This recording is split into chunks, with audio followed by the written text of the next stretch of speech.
नमस्कार दोस्तों, स्वागत है आपके अपने YouTube चैनल पर। दोस्तों, आज के इस वीडियो में सहभाज्य संख्याएं, परिमेय संख्याएं, अपरिमेय संख्याएं बिल्कुल शुरुआत से पढ़ेंगे। और दोस्तों, इस वीडियो में जितने भी डाउट हैं सब क्लियर हो जाएंगे। तो दोस्तों चलो शुरू करते हैं। पहले देखते हैं सहभाज्य संख्याएं क्या होती हैं। तो दोस्तों, ऐसी दो संख्याओं का युग्म या पेयर जिनका HCF 1 होता है सहभाज्य संख्याएं कहलाती हैं। तो दोस्तों एग्जाम्पल समझते हैं पहले। तो 2,7 दिया है, तो अगर दोस्तों इसका मासा निकालोगे, HCF निकालोगे तो 1 मिलेगा। और 1,3 इसका अगर निकालोगे मासा तो इसका भी 1 मिलेगा। और 3,5 अगर इसका भी मासा निकालोगे तो 1 मिलेगा।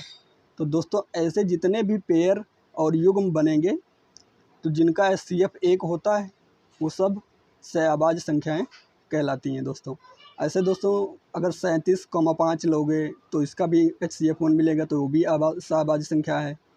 और दोस्तों 49,4 मतलब कोई भी ले लो, तो जिनका HCF 1 मिलता हो वो सब सहभाज्य संख्याएं कहलाती हैं। तो दोस्तों सहभाज्य संख्या समझ गए, अब परिमेय संख्या समझते हैं।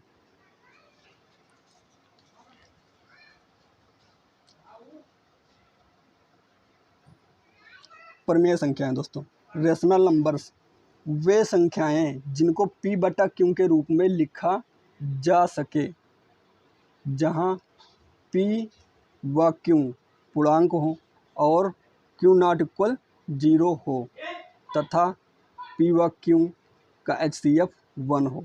दोस्तों यहाँ पे HCF अगर सहभाज्य संख्या का पेयर जिसे होंगे, जोड़ा होंगे, तो वहाँ पे HCF 1 मिलेगा। तो ऐसी संख्याएं परिमेय संख्याएं डायरेक्ट मिल जाएंगी। और कभी कभी कंडीशन में HCF 1 नहीं होगा, उनको मतलब थोड़ा मतलब भाग करके अगर देखोगे या काट के देखोगे तब मिलेगा HCF 1। तो ऐसी संख्याएं सब परिमेय संख्याएं कहलाती हैं। तो दोस्तों एग्जाम्पल समझते हैं। एग्जाम्पल में दिया है 1/2, तो ये एक परिमेय संख्या, देखो P/Q के रूप में मिल गया। और यहाँ पे एक क्या है, पूर्णांक है, और Q 2 भी पूर्णांक 1 है, तो P/Q के रूप में है। तो ये दोस्तों एक परिमेय संख्या है। अब 3/2, 5/7, ऐसे 6/5, 11/13 और दोस्तों माइनस का 5/1, ये सब परिमेय संख्याएं हैं। दोस्तों अगर इनका HCF निकालोगे 1,2 का तो 1 मिलेगा। तो ये कंडीशन के हिसाब से परिमेय संख्या है। और वैसे भी दोस्तों P/Q के रूप में है तब भी परिमेय संख्या है। अब HCF अगर 5,7 का निकालोगे इसका भी 1 मिल रहा है। HCF 11,13 का निकालोगे इसका भी 1 मिल रहा है। तो दोस्तों ये सब परिमेय संख्याएं हैं। अब दोस्तों एक और पॉइंट है, समझते हैं पहले। पॉइंट दिया है, किसी संख्या को किसी दूसरी संख्या से भाग करने पर दशमलव के बाद एक सीरीज में संख्याएं बार बार आएँ तो ऐसी संख्याएं परिमेय संख्याएं होंगी। अब दोस्तों समझ लेते हैं कि ऐसी दो संख्याएं हों जिनको आपस में भाग करोगे तो सीरीज में संख्याएं बार बार आएँ तो वो संख्याएं सब परिमेय संख्याएं बनेगी। तो दोस्तों यहाँ पे एग्जांपल दिया है 22/7। तो 22/7 जो है एक परिमेय संख्या है क्योंकि P/Q के रूप में है। और दोस्तों अगर भाग भी करोगे तो इसका भागफल देखो क्या आ रहा है, 3.142857 7 तक आया, फिर इसके बाद रिपीट करेगा 1428557, फिर 7 तक आया, फिर रिपीट करेगा। ऐसे दोस्तों चलता रहेगा, भागफल कभी ख़त्म नहीं होगा। कॉपी फुल हो जाएंगे दोस्तों, भागफल नहीं ख़त्म होगा। तो ऐसी जितनी भी संख्याएं दोस्तों मिलेंगी तो वो सब परिमेय संख्याएं कहलाएंगी। अब दोस्तों ये 22/7 जो है इसको समझ लेते हैं, ये पाई का मान होता है। तो 22/7 अगर देखो तो परिमेय संख्या है, और पाई जो है वो एक अपरिमेय संख्या है। तो दोस्तों इसको ध्यान में रखना है। तो दोस्तों ये भी पॉइंट समझ गए, अब आगे देखते हैं।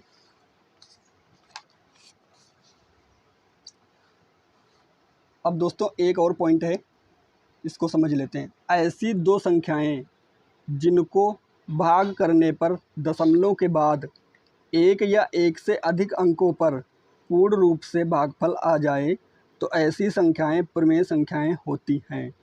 अब दोस्तों ये समझना है, ऐसी दो संख्याएं जिनको भाग करने पर दशमलव के बाद एक या एक से अधिक अंकों पर पूर्ण रूप से भागफल आ जाए। तो दोस्तों कहने का मतलब है, एग्जाम्पल्स में समझ लेते हैं।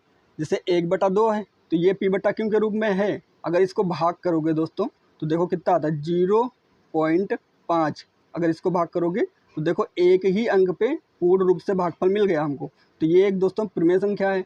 और ये दोस्तों पॉइंट जो है हम लोगों को अगर डायरेक्ट मतलब अगर पॉइंट में कोई संख्या दी होगी तो डायरेक्ट निकाल के हम बता सकते हैं कि अगर दो मतलब पॉइंट के बाद 2 या 2 से मतलब 2 या 2 से अधिक मतलब 2 या 3 4 पे मतलब पूर्ण रूप से भागफल आ जाए तो डायरेक्ट हम लोग बता सकते हैं कि ये प्रमेय संख्या है, क्योंकि प्रमेय संख्या p बट्टा q के रूप में लिखने की ज़रूरत नहीं पड़ेगी तब।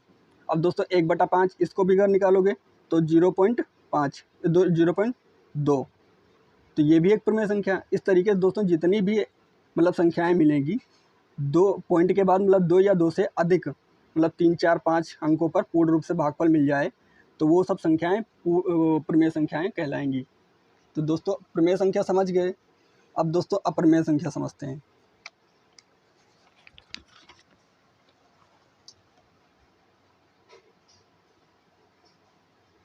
अप्रमेय संख्या दोस्तों इरेशनल नंबर्स वे संख्याएं जिनको p बट्टा q के रूप में लिखा जा सके परंतु p व q में से एक पूर्णांक हो या दोनों पूर्णांक ना हो, अप्रमेय संख्याएं कहलाती हैं। अब दोस्तों परिभाषा समझना है सही से। वे संख्याएं जिनको p बट्टा q के रूप में लिखा जा सके परंतु p व q में से एक पूर्णांक हो या दोनों पूर्णांक ना हो, तब इस कंडीशन में अप्रमेय संख्याएं मिलती हैं। अब दोस्तों एग्जांपल समझते हैं।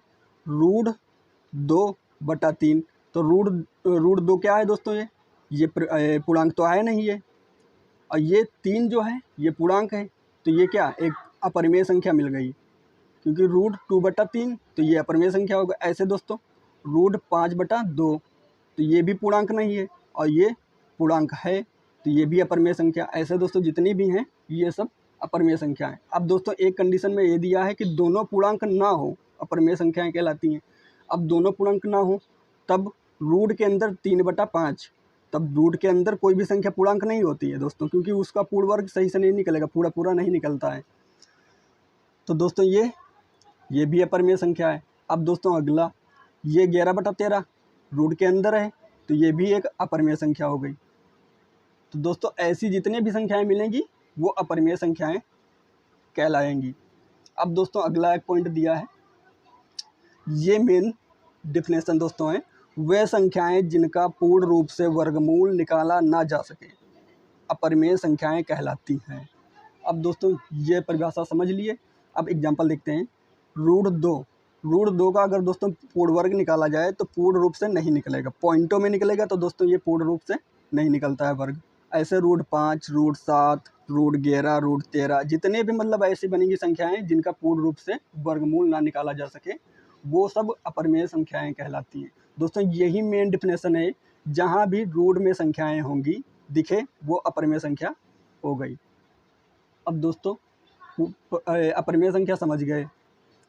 अब अप्रमेय संख्याओं से संबंधित दोस्तों अप्रमेय संख्याओं से संबंधित कुछ तथ्य समझते हैं, बहुत इंपॉर्टेंट हैं।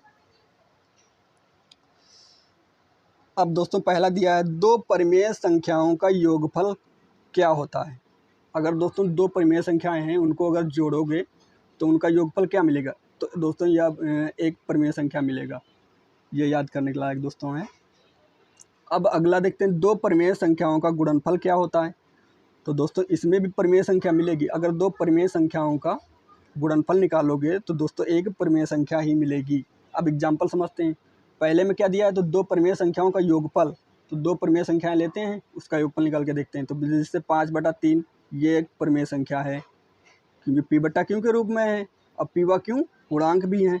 अब प्लस 2/3 ये भी p व q के रूप में है, ये भी एक प्रमेय संख्या है। तो दोस्तों यहाँ पे हर दोनों के बराबर हैं, तो ऊपर वाले अंश जोड़ लेते हैं और हर को ऐसे ही लिख लेते हैं। तो 5 2 7/3, तो ये भी दोस्तों क्या मिला, एक प्रमेय संख्या है। ऐसे दोस्तों दूसरा देखते हैं, 60/5, तो ये भी प्रमेय संख्या, प्लस 1/5, तो ये भी प्रमेय संख्या। इनको जोड़ो तो 8/5 मिलेगा, ये भी एक प्रमेय संख्या मिल गई। तो पहला वाला कंडीशन समझ में आ गया। अब दोस्तों दूसरा समझते हैं कि दो प्रमेय संख्याओं का गुणनफल क्या होता है। प्रमेय संख्याओं का गुणनफल निकालोगे वो भी एक प्रमेय संख्या ही मिलेगी। तो 3/5 ये प्रमेय संख्या और 10/5 ये भी प्रमेय संख्या दोस्तों। अब ये भी देखो थोड़ा ये सिंप्लीफाई हो जाएगा, कट जाएगा, 5 से कट रहा है तो 5 एकम 5, 5 दूना 10, तो 2 यहाँ पे आ गया। 3/5 और गुणे 2, इसका गुणा करोगे तो 3 दूना 6/5। तो ये क्या मिला दोस्तों, ये भी एक प्रमेय संख्या है। अब दोस्तों अगला देखते हैं, 7/3 गुणे 1/3, दोनों दोस्तों प्रमेय संख्या है, इनका आपस में गुणा कराओ तो 7 एकम 7, 3 तियाँ 9, 7/9 ये भी एक प्रमेय संख्या। तो दोस्तों ये दोनों पॉइंट अच्छी तरीके से समझ गए होंगे। अब दोस्तों अगला पॉइंट देखते हैं। अगले पॉइंट में दोस्तों दिया है कि एक प्रमेय संख्या और एक अपरिमेय संख्या को जोड़ने पर एक अपरिमेय संख्या ही प्राप्त होती है। एक प्रमेय संख्या हो दोस्तों, एक अपरिमेय संख्या हो, तो दोस्तों उनको अगर जोड़ोगे तो एक अपरिमेय संख्या मिलेगी। तो दोस्तों ये ला पहले देखते हैं, दो क्या है परिमेय संख्या, पहला वाला कंडीशन में प्रमेय संख्या है और दूसरा अपरिमेय, तो ये अपरिमेय संख्या है। 3√3, तो इनको अगर दोस्तों जोड़ोगे तो यही मिलेगा, क्योंकि ये रूट में संख्या है और यहाँ पे रूट में तो कुछ है नहीं, तो इसीलिए डायरेक्ट इतना ही लिख लिया जाएगा। तो ये एक अपरिमेय संख्या है। अब दोस्तों एक कंडीशन पे दोनों जब अपरिमेय संख्याएं होंगी तब क्या दोस्तों मिलेगा, तब भी अपरिमेय संख्या मिलेगा। दोनों अपरिमेय संख्या, 4√2 ये क्या है दोस्तों अपरिमेय संख्या, और ये 2√2 ये भी दोस्तों अपरिमेय संख्या है। तो इसको अगर जोड़ोगे तो 2 और 4 6 और √2 सेम है, तो इसीलिए ये संख्या बाहर बाहर वाली जुड़ गई और √2 ऐसे ही लिख लिया गया। तो 4 2 6 √2, तो ये अपरिमेय संख्या मिल गई। ऐसे दोस्तों 3√5 प्लस √5, तो यहाँ पे दोस्तों देखो √5 एक है, एक बार दिया है, और यहाँ पे 3 बार दिया है, तो 3 1 4 √5 ये भी एक अपरिमेय संख्या है। तो दोस्तों ये दोनों कंडीशन एक ही में मतलब समझ में आ गया कि दो अपरिमेय संख्याओं को अगर जोड़ोगे तब एक अपरिमेय संख्या मिलेगी, और अगर एक प्रमेय होगी और दूसरी अपरिमेय होगी तब भी अपरिमेय मिलेगी। तो दोस्तों ये भी समझ में पॉइंट आ गया होगा। अब दोस्तों अगला देखते हैं, एक प्रमेय संख्या और एक अपरिमेय संख्या को गुणा करने पर एक अपरिमेय संख्या ही प्राप्त होती है। अब दोस्तों एक परिमेय संख्या, पहले पे परिमेय संख्या है, दूसरे में अपरिमेय हो, तब गुणा करोगे अगर तब भी तुमको अपरिमेय संख्या मिलेगी। तो 5 एक परिमेय संख्या है और 2√3 ये अपरिमेय संख्या, अगर इसका गुणा कराओगे तो एक अपरिमेय संख्या मिलेगी। तो 5 दूना 10 √3 ये अपरिमेय संख्या। अब यहाँ पे दोस्तों दूसरा 4 एक परिमेय संख्या, 2√3 ये अपरिमेय संख्या, अगर इसका भी गुणा कराओगे तब भी एक अपरिमेय संख्या मिलेगी। तो 4 दूना 8 √3 ये अपरिमेय संख्या। अब दोस्तों ये 6 ये क्या है, ये भी परिमेय संख्या है। √5 ये अपरिमेय संख्या, अगर दोस्तों इसका गुणा कराओगे तो 6√5 ये अपरिमेय संख्या। तो दोस्तों इस पॉइंट से एग्जाम्पल समझ में अच्छी तरीके से आ गए होंगे। अब दोस्तों अगला समझते हैं। अगला एक पॉइंट दिया है, दो अपरिमेय संख्याओं को गुणा करने पर एक परिमेय संख्या भी प्राप्त हो सकती है और नहीं भी। दो अपरिमेय संख्याओं को गुणा करने पर, अगर दो अपरिमेय संख्याएं होंगी उनको अगर गुणा दोस्तों करोगे तो वहाँ पे एक परिमेय संख्या भी मिल सकती है और नहीं भी मिलेगी। तो इसको समझते हैं दोस्तों एग्जाम्पल पे। देखो दोस्तों दो अपरिमेय संख्याएं, तो √2 गुणे √2 दोनों अपरिमेय संख्याएं हैं क्योंकि सेम है, तो इनको अगर दोस्तों गुणा कराओगे तो कहाँ यहाँ पे क्या मिलेगा, 2 मिल रहा है, क्योंकि √2 और √2 की गुणा कराओगे तो रूट हट जाता है और यहाँ पे 2 मिल जाएगा। तो ये क्या दोस्तों एक परिमेय संख्या है। तो यहाँ पे देखो ये वाले कंडीशन फॉलो कर रही है, दो अपरिमेय संख्याओं को गुणा करने पर एक परिमेय संख्या भी प्राप्त हो सकती है। तो ये प्राप्त हो गई दोस्तों।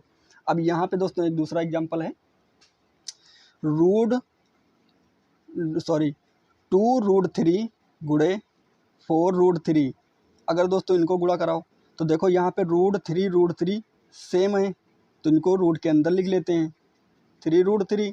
अब 2 और 4 की गुणा करा लो, बाहर हैं दोस्तों, 4 दूना 8 हो जाएगा। अब √3 रूट के अंदर 3 गुणे 3। अब दोस्तों रूट जब हटेगा तो इससे जोड़ा बन के 1 बाहर आता है।